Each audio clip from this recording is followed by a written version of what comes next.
یہ جو معاملہ ہے اور اس سے متعلق بعض اور معاملات کے اعتبار سے ایک زمانے میں میرا خیال رہا ہے اور وہ خیال اب بھی ہے، ہندوستان میں جو آریہ آئے ہیں، اگرچہ جہاں تک مین بلک ان کا ہے وہ میں سمجھتا ہوں کہ حضرت حام کی نسل سے ہیں،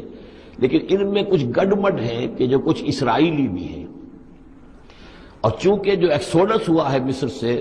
1400 برس قبل مسیح، گویا کہ آج سے 3500 برس قبل، تقریباً وہی زمانہ ہے جب ہندوستان میں آریہ آئے ہیں۔ تو معلوم ایسا ہوتا ہے کہ کچھ جس وقت یہ لوگ نکلے ہیں مصر سے تو کچھ ان کے قبیلے وہ ہیں جن کو کہتے ہیں کہ last tribes of the house of Israel, جن کا پتہ نہیں چلتا کہاں چلے گئے،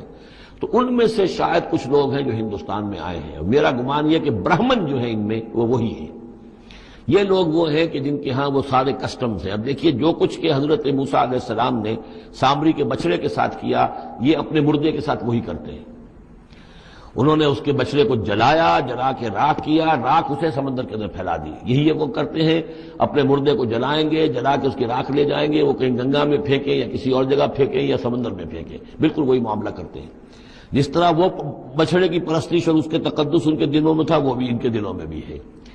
گیروا رنگ، گائے کا بھی رنگ وہ تھا کہ جو شوخ زرد رنگ جو کہا ہم سورہ بقرہ میں پڑھ کر آئے، وہی گیروا رنگ ان کے سادھوؤں کا ہوتا ہے، وہی رنگ ان کے ہاں ہے۔ اور پہاڑ کا سر اٹھا لینا سر کے اوپر، ہنومان جی کا ان کا جو کانسیپٹ ہے کہ پورے پہاڑ کو اٹھا کے وہ لے آئے، تو یہ معلوم ہوتا ہے یہ بھی کوئی بدلی ہوئی شکل ہے اسی روایت کی کہ جو ہم نے تمہارے نطقنا الجبل فوقکم، تمہارے اوپر ایسے اٹھا لیا تھا جیسے صاحبان ہوتا ہے۔ تو بہت سی چیزیں جو ہیں ملتی ہیں، اور میرا گمان ہے کہ اپنشدز جو ہیں ان میں صحف ابراہیم کی بگڑی ہوئی شکلیں موجود ہیں۔ قرآن مجید میں صراحت سے مذکور ہے صحف ابراہیم و موسیٰ۔ اب موسیٰ کے صحیفے تو یہ 5 ہمارے پاس ہیں موجود، تحریف شدہ ہیں، the first 5 books of the old testament, یہ صحف موسیٰ ہے، لیکن صحف ابراہیم کہاں ہے؟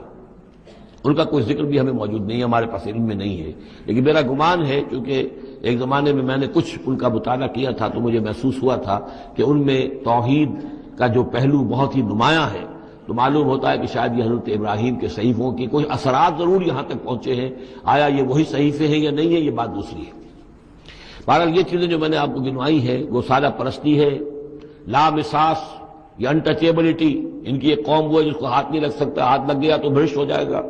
اسی طریقے سے مردے کا معاملہ، زرد رنگ کا معاملہ، ہنومان کا پہاڑ کو اٹھا لینا، یہ ساری چیزیں جو ہیں اسرائیلی تاریخ کے واقعات سے ان کا ایک تعلق ہے۔